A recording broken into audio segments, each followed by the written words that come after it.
En el nombre de Dios vamos a comenzar nuestro culto. Dios preside el tribunal del cielo y dicta su sentencia contra los dioses allí reunidos. ¿Hasta cuándo seguirán ustedes siendo injustos en sus juicios y defendiendo a los malvados? En actitud de oración escuchemos el preludio a cargo de nuestro hermano Jacobo.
Nos ponemos de pie, hermanos, para presentar un culto racional y espiritual delante de nuestro Dios.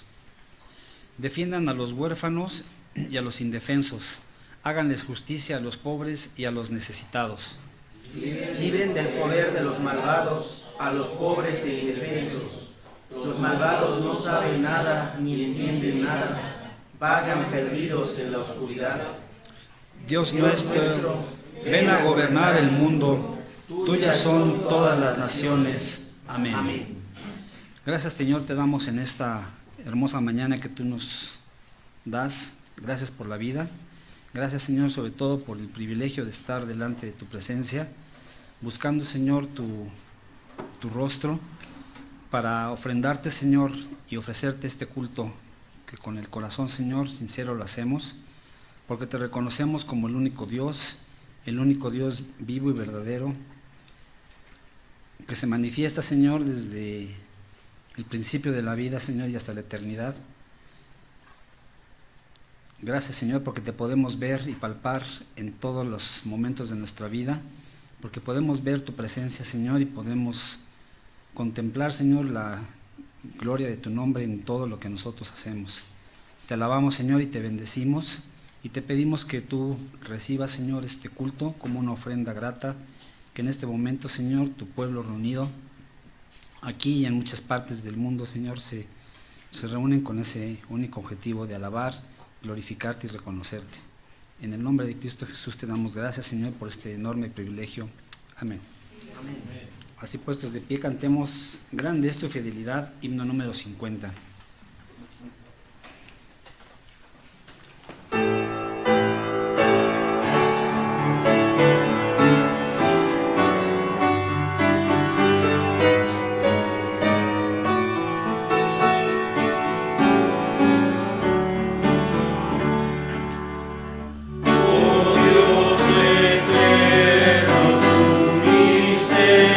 Misericordia y una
puestos de pie y con el mismo gozo, vamos a continuar alabando el nombre de Dios con el himno Venid, cantad de gozo en plenitud, número 256.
Sentarnos.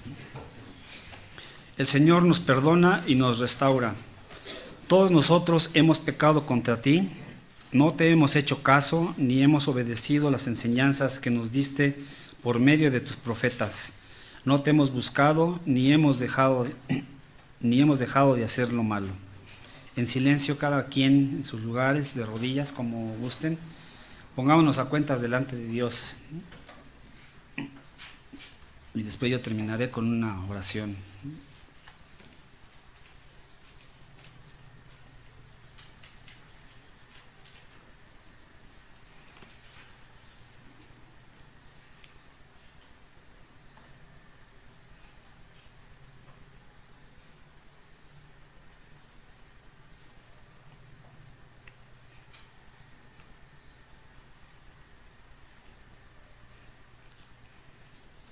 Gracias, Señor, te damos en esta tarde también por la oportunidad que nos das de venir delante de ti y poner, Señor, nuestra condición humana también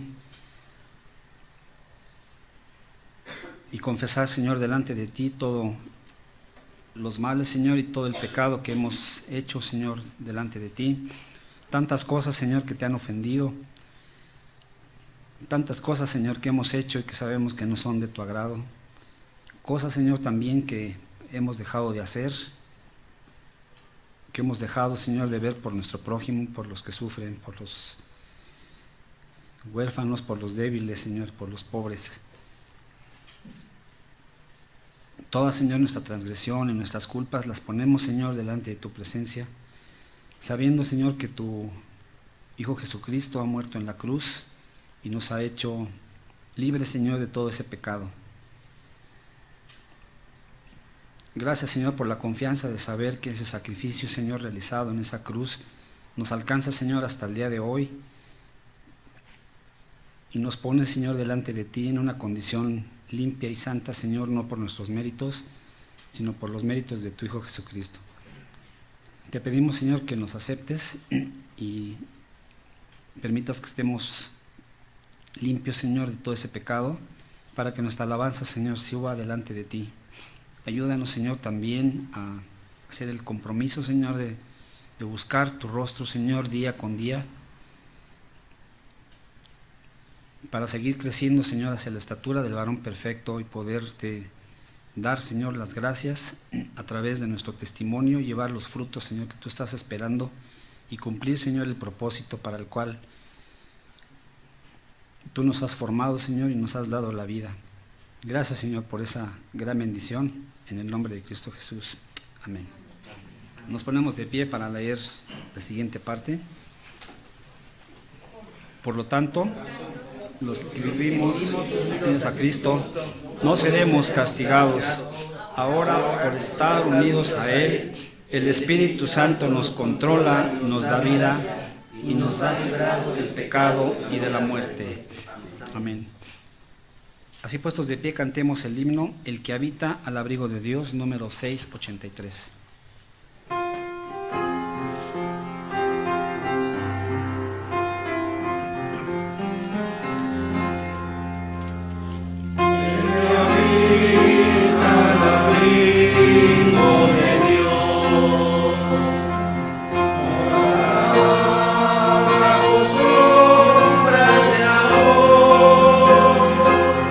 Sobre él no vendrá ningún mal.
levantar, hermanos.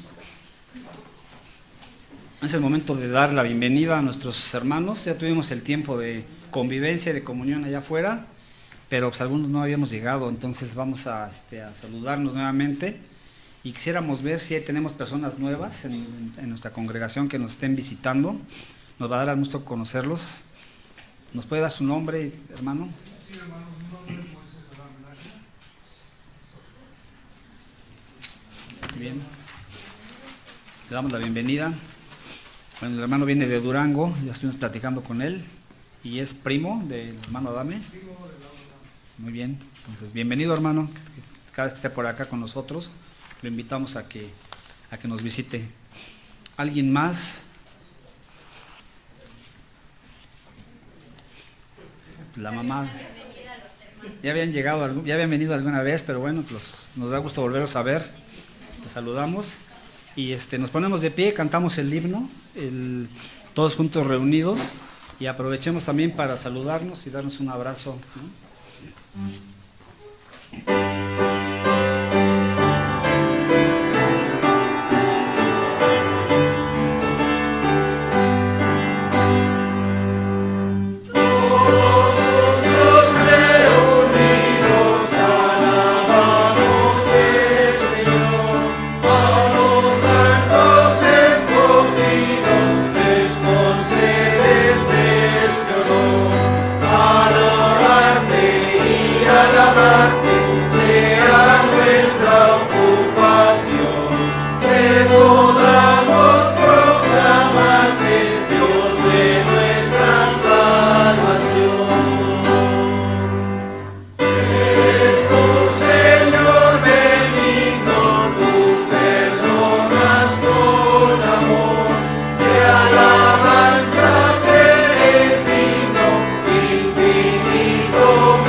Volcamos nuestro ser en la oración.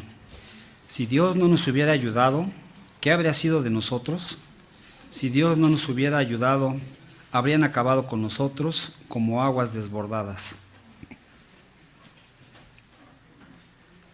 Pongámonos de pie y cantemos el himno "Oh cuán dulce es fiar en Cristo" como preparación para la oración de intercesión. Y mientras cantamos el himno, les vamos a pedir que terminen de llenar sus papelitos para que estén listos para la oración de intercesión. Nos ponemos de pie y lo cantamos.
Hemos recordado las palabras del Salmo 124, un salmo que siempre fue considerado, muy en los inicios de la tradición reformada, como un salmo fundamental para la liturgia, no solamente para los momentos de intercesión como ahora, sino para el conjunto total de la liturgia cristiana, por la forma en que el creyente se expresa y recuerda cómo fue librado.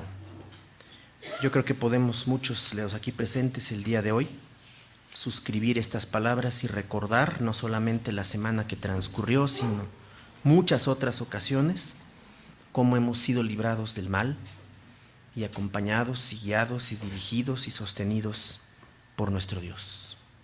Si Dios no nos hubiera ayudado, nos preguntamos qué habría sido de nosotros.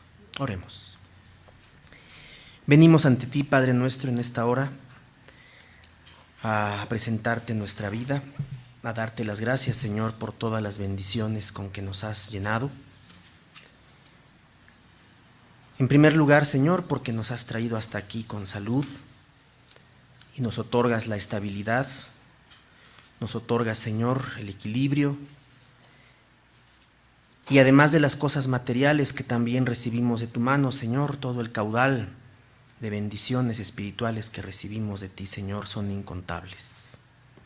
No tenemos palabras, Señor, para celebrar tu amor y tu misericordia. Más bien deberíamos guardar silencio y escucharte a ti y escuchar tu palabra, Señor, para ser confortados, para ser tocados una vez más por ese amor tuyo que rebasa cualquier entendimiento, que sobrepasa todas las cosas y que ha venido sobre tu pueblo y sobre toda la humanidad a través de Jesucristo para mostrar la grandeza con que tú tratas a tus hijos, a tus criaturas, la manera tierna, la manera solícita y el cuidado que tú tienes para tu creación. Gracias, Padre nuestro, porque podemos estar conscientes de ello por tu Espíritu, que nos permite reconocerlo, y también, Señor, porque podemos unir nuestras voces, reunir nuestros deseos, nuestros motivos, toda nuestra gratitud, para expresar todo ello como una sola persona en estos momentos. Te pedimos por nuestro país, que sigue padeciendo problemas graves de estabilidad económica, inseguridad, violencia desatada en tantos lugares, Señor, especialmente en el norte de nuestro país en esta semana, pérdidas humanas que pudieron haberse evitado, corrupción desatada, situaciones verdaderamente complejas que también rebasan nuestra comprensión, pero que tú ves, Padre nuestro, continuamente. Por eso apelamos a ti, por eso recurrimos a ti, porque tú gobiernas el mundo, porque tú diriges todas las cosas y de tu mano no escapa ninguna, Señor. Confiamos en que tú te has de manifestar.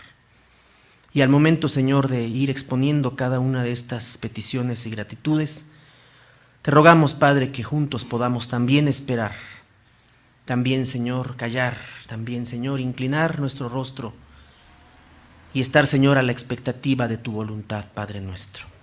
Queremos rogarte, Señor, que tú recibas nuestras palabras y que la voluntad tuya que se ha de manifestar en cada vida, en cada persona, en cada familia y en esta comunidad como pueblo tuyo, que podamos, Señor, recibir tu designio agradecidos y confiados en que siempre será lo mejor para tu pueblo. Venimos a rogarte, Señor, con nuestra hermana Angelita por bendiciones. Agradece las bendiciones recibidas, las oraciones que has tú respondido. Te ruega, Señor, por cuidados para nuestro hermano Pablito, para sus hijos, y bendiciones, Señor, tuyas, éxito y fe para la operación de nuestra hermana Andrea, Señor. Te pedimos que tú la sostengas y la bendigas y sobre todo la acompañes también y la fortalezcas. Con nuestro hermano Jacobo, que viene a rogarte por la salud de nuestra hermana Laurita, que tú la bendigas, que tu, Señor, también la sostengas y le permitas recuperarse de estas molestias que ha tenido, especialmente también durante esta semana, Señor. Él mismo te ruega por apoyo, por sostén, por ayuda en estos próximos proyectos que ha de desarrollar, Señor, y también te da gracias por haber terminado este otro semestre del posgrado que está cursando. Nos unimos a esta gratitud. Con nuestro hermano Israel, que te da gracias por las bendiciones recibidas, te ruega, Señor, por Miriam, por sus hijos, por nuestra hermana Martita, que sigue postrada, Señor, con tantas dificultades de salud. La ponemos delante de ti una vez más, Señor, su clamor, su necesidad, su cansancio, Padre nuestro, lo ponemos todo delante de ti. Tú sabes en qué condiciones está. También por nuestra hermana Nelly, su hijo José Luis, que tú le sigas dando fortaleza, fe, fuerza, Señor, para seguir adelante en este camino complicado y difícil por el que están atravesando. Y también, Señor, te ruega por los planes y proyectos personales. Con nuestra hermana Estelita, que viene a rogarte por la operación de Magdalena, y también por nuestra hermana Martita Aguilar, Padre nuestro. Nuestra hermana Andrea se ruega por la paz en este mundo tan conflictivo, en este mundo violento y tan lleno de odios, Señor, y de situaciones tan difíciles por el que está atravesando. Y también por esta operación a la que será sometida el próximo martes. La ponemos delante de ti, confiamos en que tú has de guiarla y sostenerla. Con nuestra hermana Laurita, que te da gracias por la salud de su mamá, y también, Señor, por las bendiciones recibidas siempre, Padre. Ella viene a reunir toda esta gratitud, Señor, y la traemos delante de ti. La familia Ruiz Salgado también te pide que traigas con bien a nuestra hermana Sandra de este viaje, que ahora realiza, y que también, Señor, acompañes a Sandy en su vida espiritual, Señor. La ponemos delante de ti, Padre nuestro. Nuestra hermana María Félix te sigue pidiendo también por Martita y también por este día que tú concediste, este cumpleaños, Padre nuestro. Te damos muchas gracias, Padre. Ella te glorifica y te levanta sus manos, Señor, para agradecerte esta edad, Señor, que tú le has permitido, Padre nuestro. Gracias te damos también. Con la familia Fernández Medrano, que pone adelante de ti las actividades de esta iglesia y especialmente esta escuela bíblica que se acerca. Permite que toda la organización, que todo el esfuerzo tan grande que se está realizando, Señor, tenga el resultado que tú deseas, tenga el impacto que tú quieres, Señor, en esta colonia, en este lugar donde esta iglesia se encuentra, Señor. También ellos traen delante de ti a las personas migrantes de este país y de tantos lugares del mundo, a las autoridades, Señor, que rigen este país también, y a los enfermos y desempleados de esta iglesia.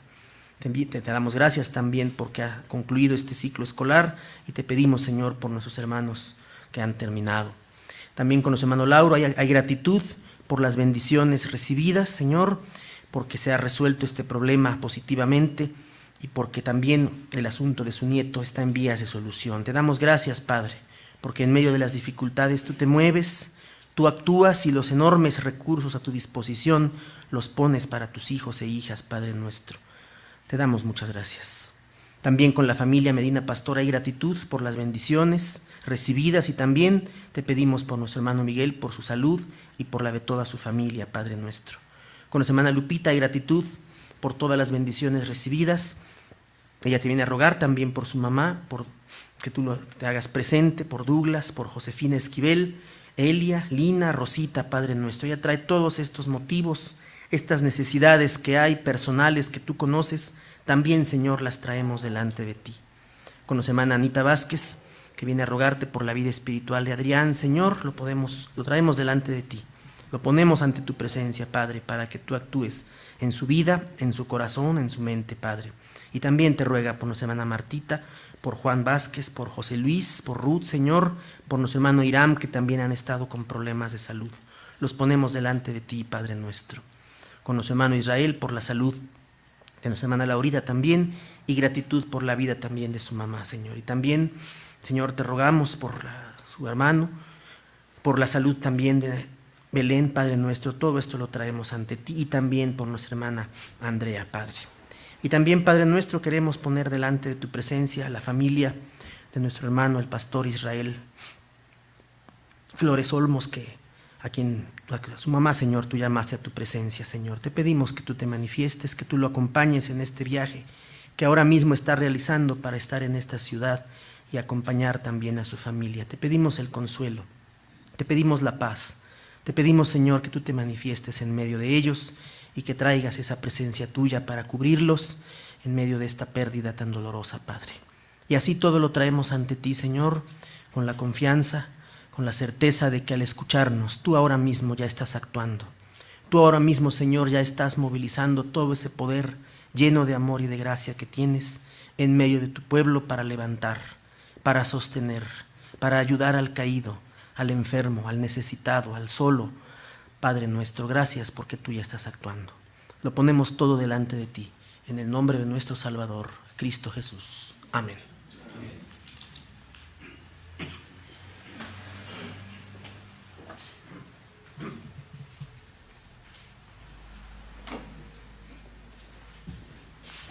Busquemos en nuestras Biblias la primera lectura que está en el Antiguo Testamento en Malaquías 3 y vamos a leer del 1 al versículo 5. Malaquías 3 del 1 al 5. Cuando lo encontremos nos ponemos de pie.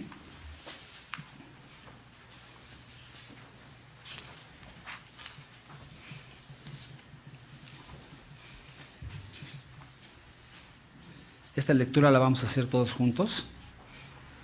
Dice así: He aquí, yo envío mi mensajero, el cual preparará el camino delante de mí, y vendrá súbitamente a su templo, Señor, a quien vosotros buscáis, y el ángel del pacto, a quien deseáis vosotros.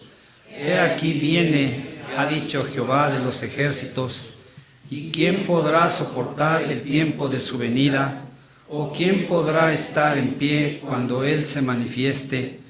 Porque Él es como fuego purificador y como jabón de lavadores. Y se sentará para afinar y limpiar la plata.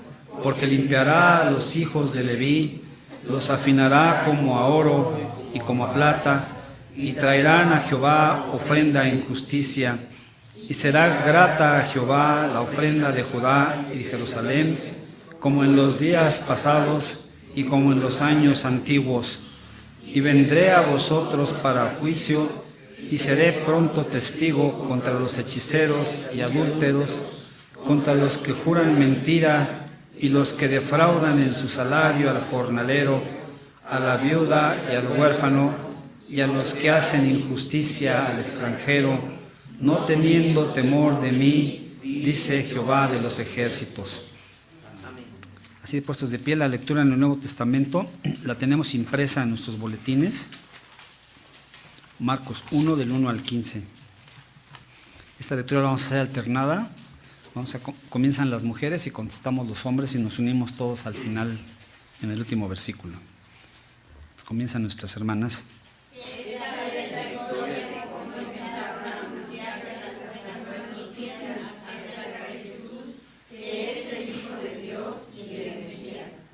Todo comenzó como Dios lo había anunciado por medio del profeta Isaías.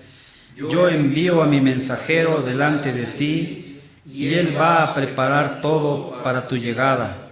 Hay que eviten el desierto, preparen el camino a nuestro Dios, ábranle paso, que no encuentre estorbos. Por esos días, Juan el Bautista apareció en el desierto, se vestía con ropa hecha de pelo de camello y usaba un taparrabos de cuero, comía saltamontes y miel silvestre. Juan le decía a la gente: bautícense y demuestren que ya no quieren hacer lo malo, solo así Dios los perdonará. También decía: después de mí viene alguien más poderoso que yo, ni siquiera merezco ser su esclavo. Yo los he bautizado a ustedes con agua, pero Él los bautizará con el Espíritu Santo. Todos los que vivían en la región de Judea y en Jerusalén iban al desierto para oír a Juan. Muchos confesaban sus pecados y Juan los bautizaba en el río Jordán.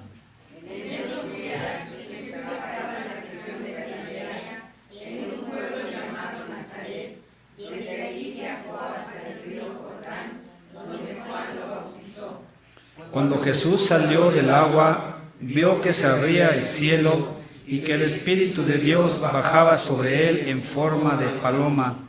En ese momento, una voz que venía del cielo le dijo: tú eres mi Hijo, a quien quiero mucho, estoy muy contento contigo. De inmediato el Espíritu de Dios llevó a Jesús al desierto.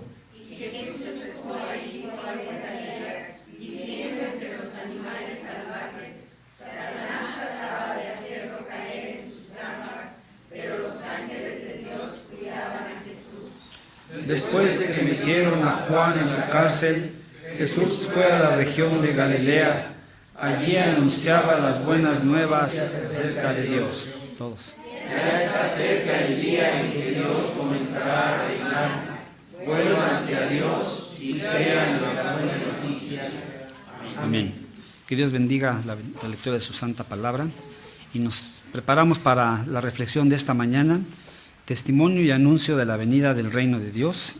En esta mañana está a cargo de nuestro hermano, el anciano de iglesia, Ricardo Ruiz Ocampo.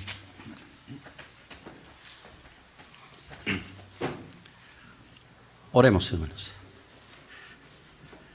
Padre amado, te damos gracias, Señor, porque tu palabra bendita nos convoca. Te suplicamos, Señor, que unjas nuestro oído, nuestra mente y nuestro corazón, y que los abones, Señor, como a tierra fértil, para que fructifique conforme a tu buena voluntad. Y así tu nombre sea glorificado. Te lo rogamos en el nombre de Jesús, tu Hijo amado.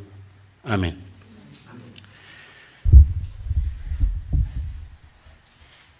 El Evangelio de Marcos, el segundo evangelio de los sinópticos, y muy posiblemente el primero en ser escrito entre los años 65 y 69 después de Cristo. De ello, la opinión generalizada es que el autor es Juan Marcos, hijo de cierta María, sobrino de Bernabé y ayudante de los apóstoles Pablo y Pedro.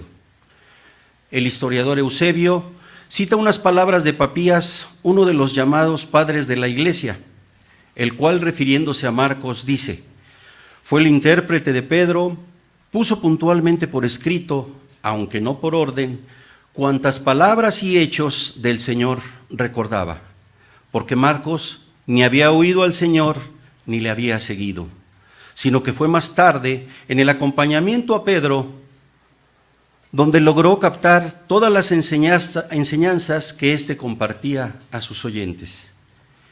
Y no se equivocó al escribir las cosas que conservaba en su memoria, porque tuvo buen cuidado de no omitir ni torcer nada de lo que había oído de Pedro, usando un lenguaje preciso y enérgico como si se tratara de un reportaje. Marcos, más que los demás evangelistas, nos muestra antes que nada a Jesús actuando y concentra su atención en los gestos y en las acciones de Jesús. A diferencia de los otros evangelios, no encontramos en este largos pasajes de enseñanza. El relato de Marcos pinta de Jesús que es un verdadero hombre de carne y hueso y capaz de sentir las mismas y fuertes emociones y sentimientos característicos de cualquiera de nosotros. Este evangelio relaciona el inicio del ministerio de Jesús con la actividad de Juan el Bautista, y Juan, a su vez, lo relaciona con la profecía del profeta Isaías, complementándola con la profecía de Malaquías. No se menciona ninguno de los puntos de referencia que eran comunes en los libros de la historia de la época de los gobernantes y sus años de gobierno. No ofrece una genealogía que es tan prominente en el Evangelio de Mateo, porque un rey debe tener una genealogía. En cambio, un siervo solo necesita referencias y no una constancia de su linaje. La cuestión no es quiénes son sus antepasados, sino más bien cuáles son sus acciones y si es capaz de llevar a cabo su misión en obediencia. Sin embargo, se concentra en describir el glorioso cumplimiento de las profecías que hemos descrito, dando paso a quien el Señor había elegido para traer las buenas nuevas del reino de Dios. De esa manera, Marcos insinúa en la porción bíblica que nos ocupa que la historia que él describe no es una historia profana, sino la culminación de la historia del pueblo de Dios, iniciada desde mucho antes. Los versículos del 1 al 3, principio del Evangelio de Jesucristo, Hijo de Dios.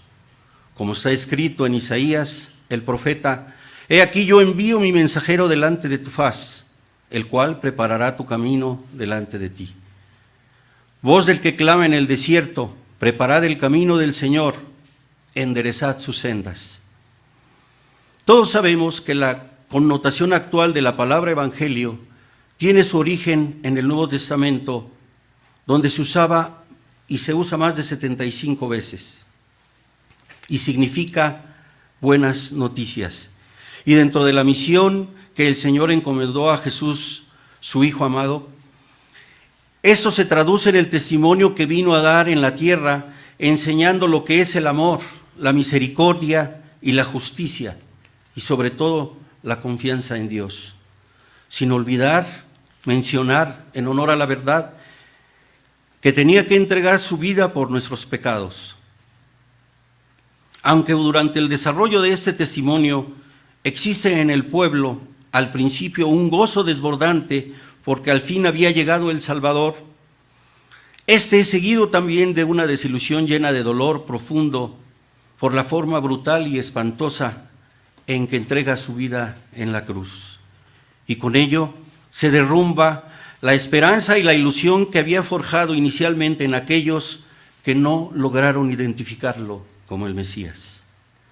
Y el resultado es que al final, con la resurrección, su pueblo pudo comprobar que toda potestad le había sido dada por el Padre, inclusive el poder sobre la muerte.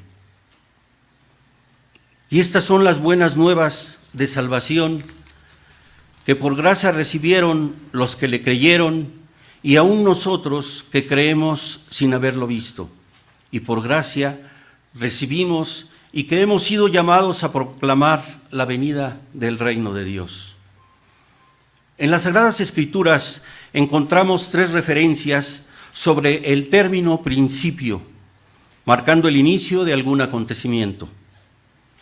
Guardando el orden cronológico de ellos, vamos a encontrar en el Evangelio de Juan que dice: en el principio era el Verbo, y el Verbo era con Dios, y el Verbo estaba con Dios.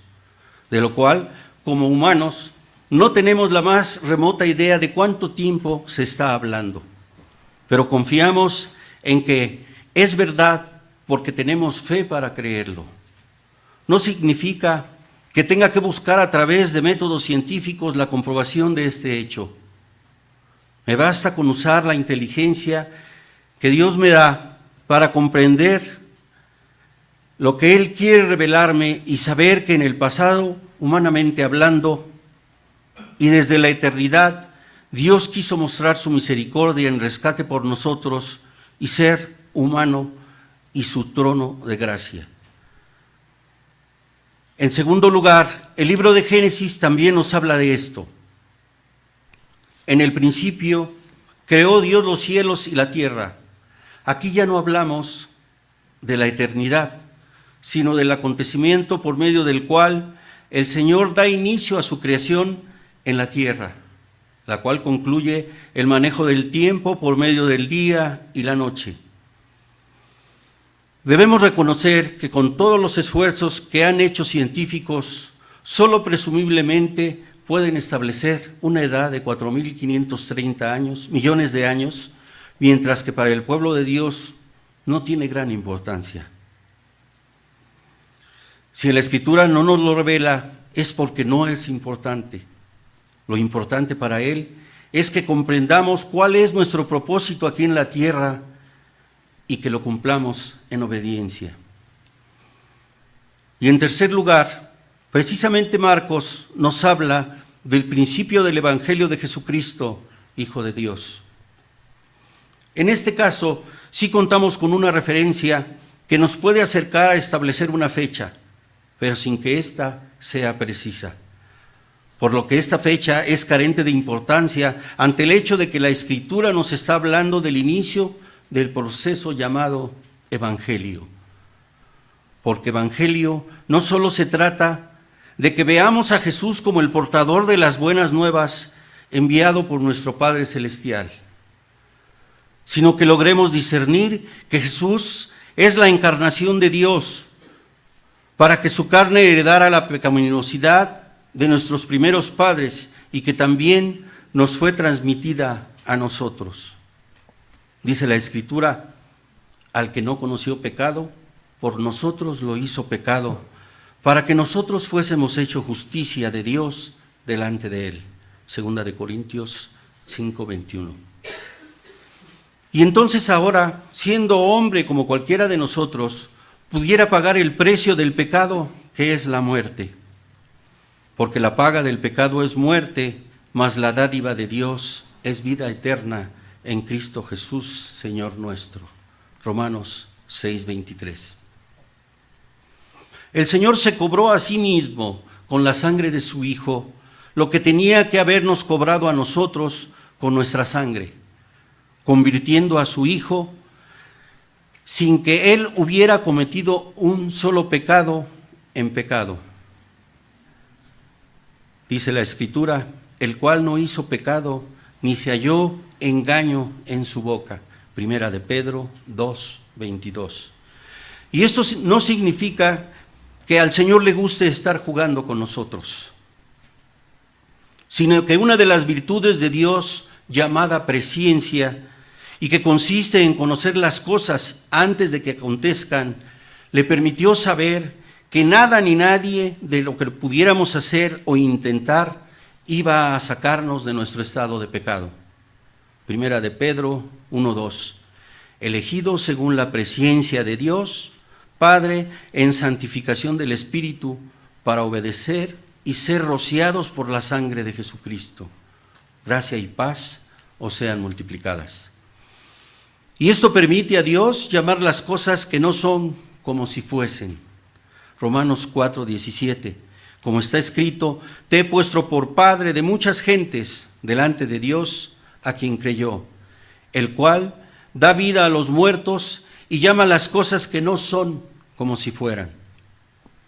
Pero lo que movió a Dios para sacarnos de ese estado de pecado fue su amor ágape, su amor perfecto, su amor que sobrepasa todo entendimiento, rescatándonos de nuestra vida de inmundicia en que vivíamos y nos ha librado del pecado. Y hoy, en nuestra era, a través de Marcos, revelándose para que lo creamos quienes no lo vimos y siendo testigos quienes sí lo vieron y lo creyeron, dando toda la honra y la gloria porque Jesucristo resucitó.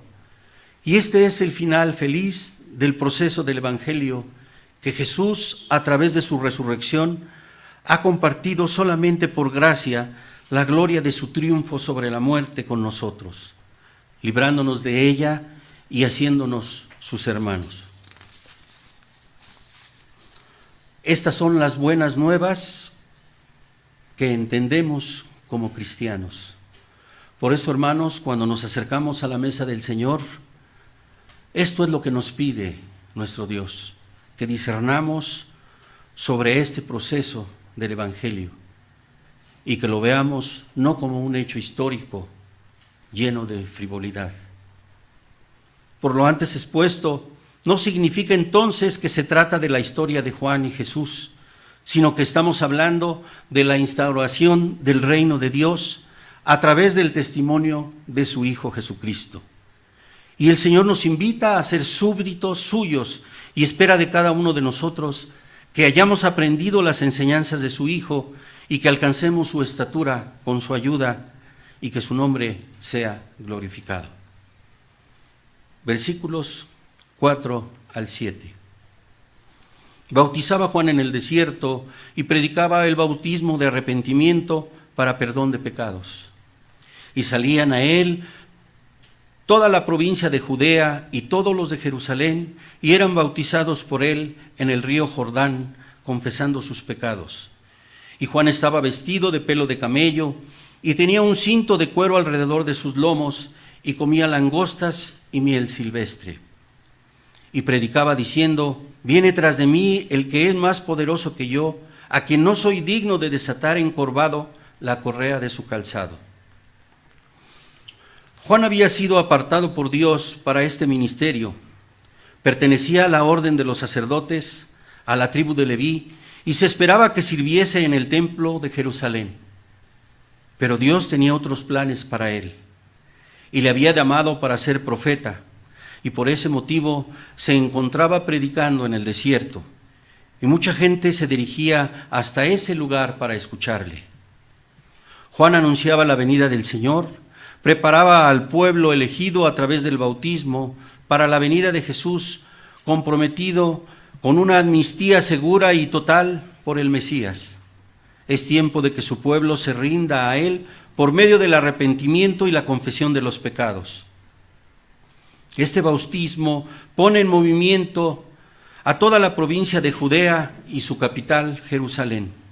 Al confesar su arrepentimiento y sus pecados y bautizarse, la gente estaba aceptando la predicación de Dios en la voz de Juan, el Bautista, y no solamente por su voz era escuchado y seguido, sino por su testimonio que hablaba de él mucho más que todas las palabras que él pudiera pronunciar. Esto es lo que hace de un verdadero cristiano, un evangelista. Los lugares donde predicaba eran habitados por la gente pobre, enferma, marginada, que vivía en la miseria. En la actualidad, las iglesias y organizaciones están situadas donde la gente vive en lugares céntricos o bien comunicados para facilitar el acceso rápido y cómodo de las personas. Y nos olvidamos de los lugares apartados, donde no existen los servicios públicos, el drenaje, el agua, y ya nadie quiere ir a predicar ahí.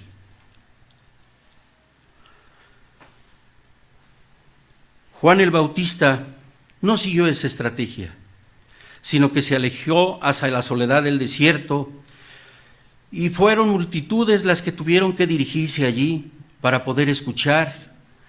Y por los alimentos que comía y su ropa, se destaca que Juan no solo era un hombre del desierto, sino que además era el predicador de penitencia semejante a Elías. Estas palabras nos revelan algo de su notable personalidad. Inspiraba a las multitudes que le rodeaban porque lo acompañaba el Espíritu de Dios y le daba ese carisma. Era un hombre extraño y con un carácter muy fuerte que expresaba su pensamiento sin necesidad de adornarlo con moños y con listones. Pero lo mejor, la forma de calificarlo es aquella en que la describió el profeta Isaías, presentándolo como una voz. Era tan solo una voz llena de autoridad, un instrumento en las manos de Dios, predestinado para abrir la zanja al que venía a instaurar el reino de Dios. Juan el Bautista era una persona verdaderamente humilde. El contenido del mensaje de Dios a través de su siervo Juan siempre fue cristocéntrico. Viene tras mí el que es más poderoso que yo, a quien no soy digno de desatar encorvado la correa de su calzado. El que viene es hombre, pero su calzado no impide que merezca adoración divina. Además de decir algo de la grandeza de Jesús, Juan hablaba también de la grandeza de su obra. Juan bautizaba con agua, pero el más poderoso bautizaría con el Espíritu Santo. Los profetas habían hablado de que Dios al final de los tiempos derramaría su Espíritu sobre el pueblo. Y hermanos, esto lo digo con mucha tristeza. En muchas iglesias se predican multitud de temas que están muy lejos de la cristocentricidad con que Dios quiere que se predique su palabra. Se predica sobre la doctrina de la prosperidad, sobre la guerra espiritual, sobre la doctrina de la liberación, sobre infinidad de temas que nada tienen que ver con el Evangelio. Por eso toda predicación que no lleve el mensaje cristocéntrico es estéril, porque no es aprobada por Dios y por tanto no trae fruto. El Señor no envió a su Hijo en rescate por nosotros para que viéramos de manera insignificante su portentoso y doloroso sacrificio en la cruz, y para que lo pisoteáramos intransigentemente, usándolo en apariencia para otros fines particulares que están muy lejos de anunciar las buenas nuevas del reino de Dios. Versículo 8. Yo a la verdad os he bautizado con agua, pero Él os bautizará con el Espíritu Santo. Juan, con toda humildad, basándose en las prácticas judías de abluciones ancestrales que se acostumbraban desde el siglo II a.C., sobre todo los esenios y la comunidad de Qumran, practicaban los baños rituales, y quienes participaban en el rito decían: y cuando su carne es rociada por el agua purificadora y santificada por el agua limpiadora, será hecha limpia por medio de la humilde sumisión de su alma a todos los preceptos de Dios. Juan expone al pueblo de Dios que su forma de bautizar es simbólica, es transitoria y provisional, y solo constituye el testimonio externo de un proceso interior que estaría haciendo cambiar a la persona hasta que viniera el que bautizara en el Espíritu. Por lo tanto, él solo estaba ayudando a instaurar con esta señal el inicio de la era mesiánica, porque reconocía que el bautismo con el Espíritu Santo solo podía impartirlo Jesús. Versículo 9. Aconteció en aquellos días que Jesús vino de Nazaret de Galilea y fue bautizado por Juan en el Jordán. Jesús aparece en escena después de 30 años que abandonó la pequeña aldea de Nazaret, dando cabal cumplimiento a las profecías y encontrándose con que él tenía la misión de anunciarlo y dar la señal de salida para que diera inicio su ministerio. La frase Jesús vino en ninguna manera representa que fue obra de la casualidad. Pero ¿por qué Jesús tenía que ser bautizado? Ni el mismo Juan lo sabía. Lo demuestra su desconcierto al tratar de impedirlo, pensando que él no podía bautizar a Jesús, sino que Jesús era quien debía bautizarlo a él. Mateo 3:14. Pero era necesario que el Salvador se identificara con la humanidad, de ahí la actitud de Jesús para reconvenir a Juan de que era necesario que le bautizare. El bautismo de Jesús significa que él, aunque no es pecador, se solidariza con la causa de su pueblo y aprueba el bautismo de Juan como una preparación necesaria para su venida. Versículos 10 y 11. Y luego, cuando subía del agua, vio abrirse los cielos y el Espíritu como paloma que descendía sobre él. Y vino una voz de los cielos que decía: Tú eres mi Hijo amado, en ti tengo complacencia. En esta portentosa escena, hermanos, encontramos en amplio concilio a la Trinidad, revelándose, así como lo hiciera en el principio, en una unidad para planear la creación. Ahora lo hacen para llevar a cabo el plan de salvación. Ahí estaba el Hijo, el siervo que había sido destinado para servir hasta entregar su vida por nosotros, y no para ser servido como el rey que era y que dejaba su trono de majestad para convertirse en siervo de la humanidad. Estaba el Espíritu simbolizado en una paloma que hiciera evidente la inocencia del Hijo, ya que era totalmente ajeno a la culpabilidad de nuestro pecado. Y descendiendo desde los lugares celestiales para confirmar la divinidad del unigénito Hijo de Dios y para que su pueblo lo identificara. Y finalmente se hace presente la voz del Padre al pronunciar su complacencia. Ese profundo e inexplicable sentimiento que nos hace un nudo en la garganta y no cabe en nuestro cuerpo y nos hace sentir como si el tórax nos fuera a reventar, y que solo lo produce la actuación de un hijo obediente que hace lo recto, que hace lo bueno, haciendo a un lado el orgullo, la soberbia y la vanagloria. Esa vanagloria que pudiera sentir el hijo de un rey, y en humildad muestra la disposición de rescatar a su pueblo del pecado. Y enmarcando esta escena, toda la divinidad del Padre siendo derramada sobre la persona de Jesús para que le acompañe, le fortalezca y le guíe en su ministerio. Qué cuadro tan hermoso, hermanos. Versículos 12 y 13. Y luego el Espíritu lo impulsó al desierto, y estuvo allí en el desierto 40 días, y era tentado por Satanás, y estaba con las fieras, y los ángeles le servían. Era necesario que Jesús fuera probado en su calidad humana, y el dominio propio que tenía sobre su carne. Por eso, el Espíritu le impulsa al desierto, para ser sometido seguramente a muchas pruebas en las que se ve implícito este objetivo y de las cuales la Escritura solo destaca las más importantes. El sentido bíblico de la palabra tentación se relaciona con la idea de poner a prueba una cosa y proviene del vocablo hebreo masá, que proviene de una raíz que habla de fundir el metal para probarlo.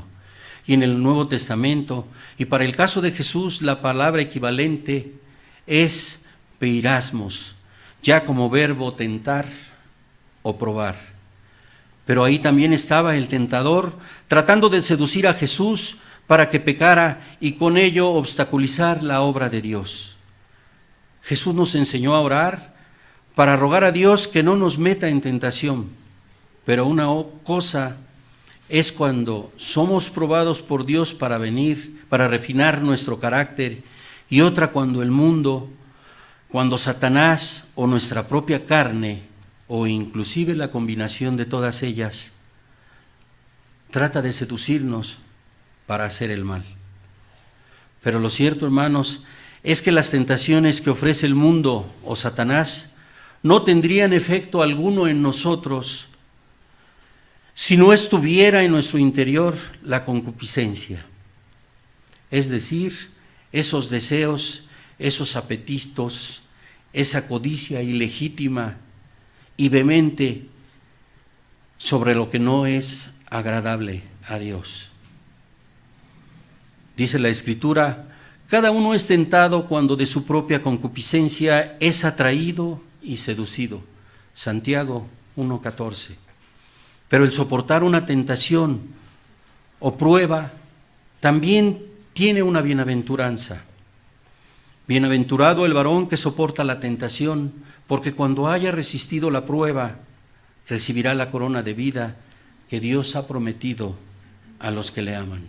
Santiago 1:2. Versículos 14 y 15. Después Juan fue encarcelado. Jesús vino de Galilea predicando el evangelio del reino de Dios, diciendo: el tiempo se ha cumplido y el reino de Dios se ha acercado. Arrepentíos y creed en el evangelio. Estos versículos dejan ver de una manera muy hermosa por qué llamaban a Jesús el Verbo. No solamente porque de su viva voz provenían las declaraciones que de los profetas estaban escritas, y lo que antes de que los apóstoles escribieran, él mismo lo estaba llevando a cabo y lo estaba declarando, sino porque en su persona ocurrían los acontecimientos que daban el significado al evangelio. Fue el protagonista principal de las buenas nuevas. Con su testimonio nos enseñó que como hombres, si confiamos en Dios, podemos vencer el pecado y hacer lo bueno delante de Dios. Fue un hecho real y no un ideal que perseguir. Y fue a la vez el mensajero celestial, invitando de manera amorosa y cordial al arrepentimiento y a creer que Él era el Mesías, enviado por el Padre en rescate nuestro, para que formáramos parte del reino de Dios. El tema de Marcos es de sufrimiento, de muerte y de resurrección. Y esta última es la prueba de la divinidad de Jesús, pero también de que el Evangelio merece verdaderamente el nombre de Evangelio, buenas nuevas, y de que el Hijo de Dios vivió en esta tierra como el Hijo del Hombre. En el Evangelio según San Marcos no se advierte un propósito tan evidente como en el caso de Mateo. Sin embargo, podemos apreciar que su objetivo fue consignar fielmente por escrito todos los acontecimientos importantes de la vida de Jesús, para no olvidarlos y guardarlos contra distorsión o falsificación. Al hacerlo, Marcos nos muestra claramente quién fue el Jesús que vivió entre nosotros y cuán grande es el mensaje del Evangelio. Este mensaje nos ofrece la vida eterna en el reino de Dios, nos guía para conocer la vida que demanda, para que podamos estar en su presencia a su lado, cara a cara con Él, ahora que hemos sido reconciliados y el día que seamos llamados a su presencia. Marcos empieza su libro con el Evangelio de Jesucristo y termina con el mandato de predicar este Evangelio en todo el mundo. El propósito final, entonces, es mostrar la grandeza del testimonio de Jesús y la importancia de la predicación del Evangelio, lo cual representa el anuncio de la venida del reino de Dios. Podemos agregar las palabras de Harrison. Es posible que Marcos haya querido que la publicación de su Evangelio alentase a la iglesia romana, que por esta época estaba empezando a sentir los primeros efectos de la persecución en manos de Nerón. Él menciona la persecución como la suerte del discípulo en un lugar donde los otros sinópticos no la mencionan. Pero este no es el propósito final de Marcos, sino el de conservar la pureza del Evangelio de Jesucristo, para que las futuras generaciones así lo recibieran, puro. De modo que Marcos no cometió error alguno cuando escribió ciertas cosas en la forma en que las recordaba, porque se dedicó solamente a no omitir nada de lo que había oído y a no transgredir ni hacer ninguna afirmación falsa. La mayoría de los eruditos opina que Marcos es el evangelio más antiguo y que fue escrito después de la caída de Jerusalén y de la destrucción del templo, enfatizando que estos acontecimientos no eran más que el principio de un tiempo duro y extremadamente difícil antes del retorno de Jesús. Hay probablemente más contenido en el primer capítulo del Evangelio de Marcos que en ningún otro capítulo de la Biblia. Lo importante es que podamos discernir con claridad el proceso del Evangelio, lo cual representa la instauración del reino de Dios. Y aquí sí interviene para nosotros el orden en que lo hizo Jesús. Él primeramente lo proclamó, lo vivió en carne propia, entregó su vida muriendo y después la recuperó reviviendo. Y no nos pide que también muramos en la cruz y que intentemos resucitar. No, nos pide solamente que le creamos, que hagamos nuestra esa muerte, conscientes de que era lo que merecíamos nosotros.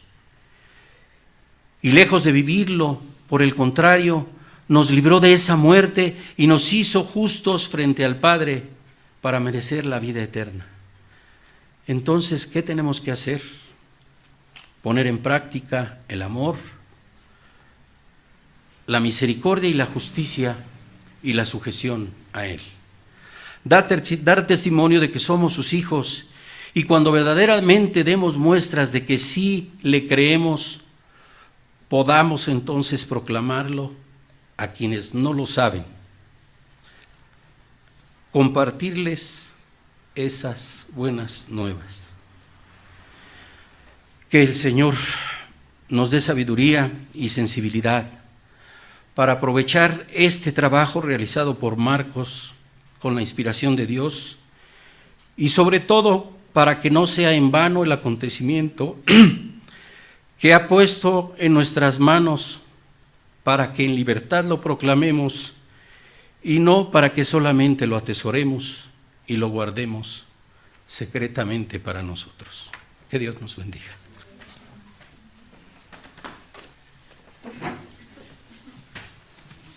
Le damos gracias a Dios por la palabra de esta mañana.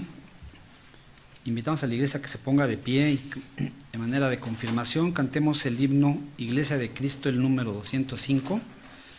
Y también en la última estrofa invitamos a nuestros hermanos diáconos para que pasen al frente y estén listos para que cuando terminemos el himno procedamos con el ofertorio. Nos ponemos de pie y cantamos el himno Iglesia de Cristo.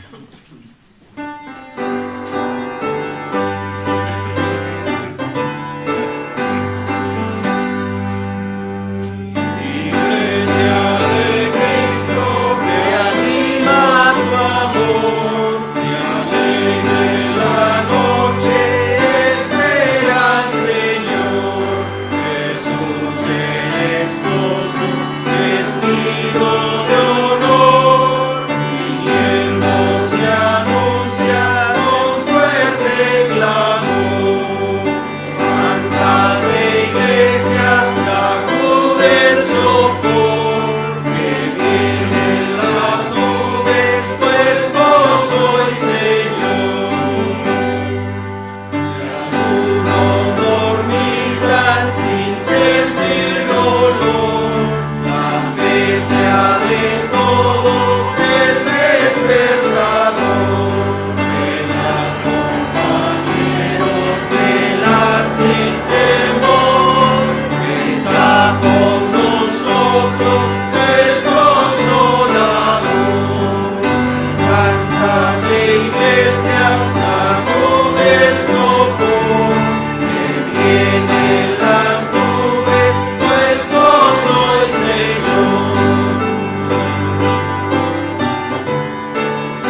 Así puestos de pie, vamos a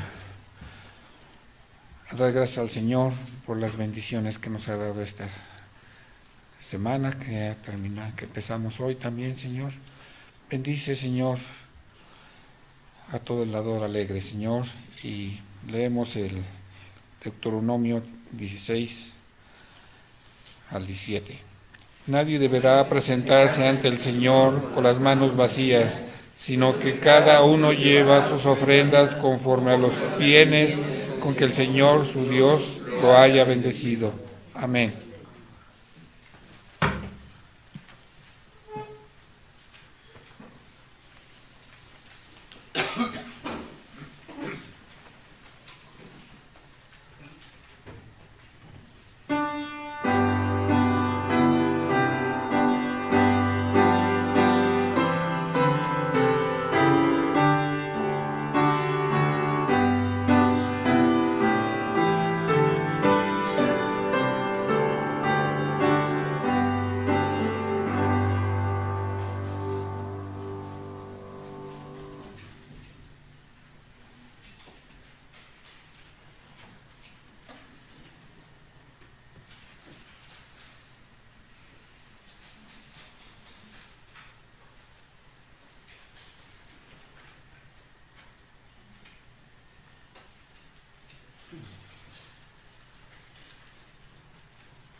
Estemos de pie, hermanos y hermanas, para leer la bendición comunitaria que se encuentra en el Salmo 67, versículos 1 y 2, todos unidos. Dice así: Dios mío, ten compasión de nosotros y danos tu bendición. Míranos con alegría y muéstranos tu amor. Así todas las naciones del mundo conocerán tus enseñanzas y tu poder para salvar. Amén. Cantemos, sagrado es el amor.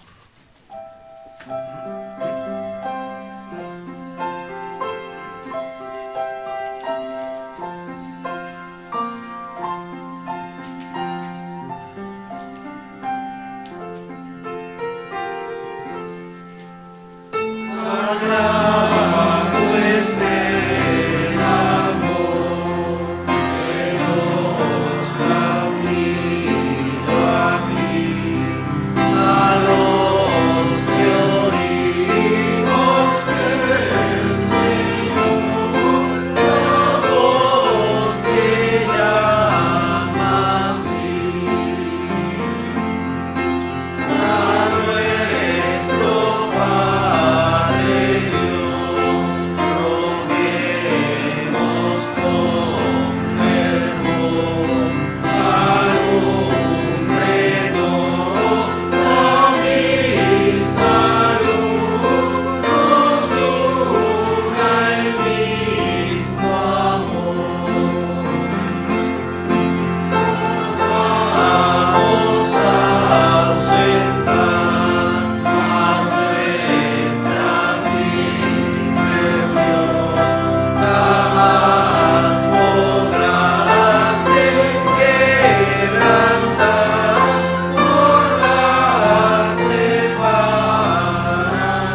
Gracias a Dios por este culto, y es el momento de compartir intereses o avisos que tengamos hacia la comunidad.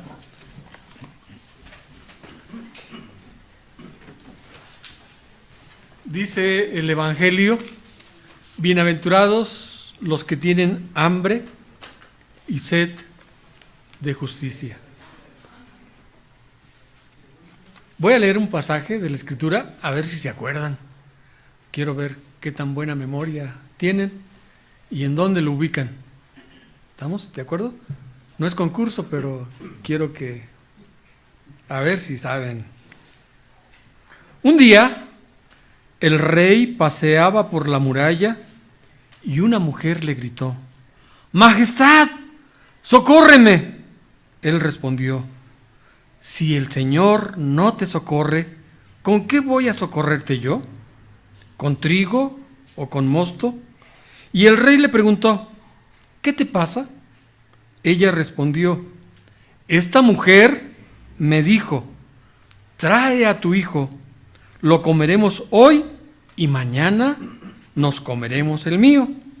Así que cocimos a mi hijo y nos lo comimos.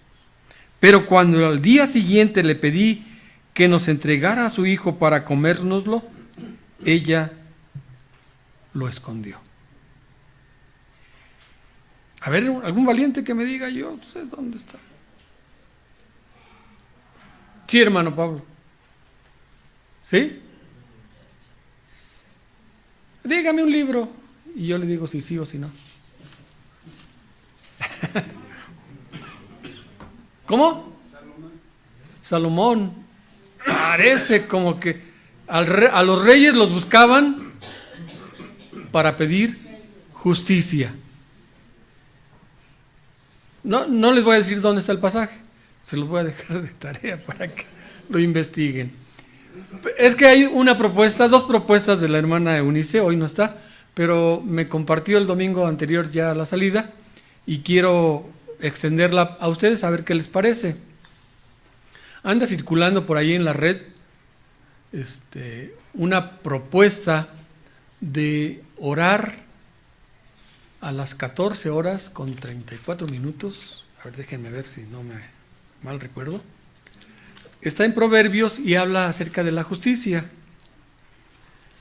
Entonces, ella me propuso que extendiera la invitación a ustedes para que a esa hora, o cuando ustedes lean la palabra de Dios, puedan leer ese versículo. Es un versículo de Proverbios 14:34, si mal no recuerdo, ayúdenme, que soy lento. La justicia engrandece a una nación, el pecado cubre a los pueblos de vergüenza. Bueno, nuestro país, yo no sé cómo es conocido en el extranjero, pero es un país lleno de injusticia. Y no sé si nuestras oraciones pedimos a Dios justicia, porque tengamos hambre y sed de justicia. Ese es el motivo, orar por nuestro país, para que Dios haga justicia. Entonces, leemos el versículo y oramos. Lo podemos hacer en la mañanita, al despertar, cuando abramos nuestros ojos, leemos y podemos orar. O nos podemos esperar a las 14 horas con 34 minutos, donde andemos. Pues es fácil aprenderlo de memoria, el versículo, y repetirlo y orarle a Dios pidiendo justicia. Esa es la invitación. La otra invitación, que también está junto con el ejercicio que hicimos hoy, es: en agosto vamos a ver quiénes son los valientes que yo voy a poner a leer aquí algún pasaje de la Escritura y que me digan así, ¿cómo le llaman? Lecturas encontradas. La hermana me proponía esgrima bíblico, pero a veces vamos a conseguir Biblias iguales para todos los que quieran participar, para que ninguno tenga ventaja. Yo tengo una, no tengo una Biblia, pero hay Biblias que nos ayudan mucho, ¿verdad? Para aventajar a otros, o porque ya la conocemos dónde está, hasta con los ojos cerrados sabemos dónde está Salmos. no hay problema, ¿verdad? Ahí Salmos está casi a la mitad y entonces abrimos y está Salmos. Pero esa es la otra invitación, una especie de esgrima bíblico para agilizar nuestra mente, nuestros dedos, pero sobre todo nuestra memoria. Yo voy a leer pasajes y entonces es una invitación para los que quieran participar.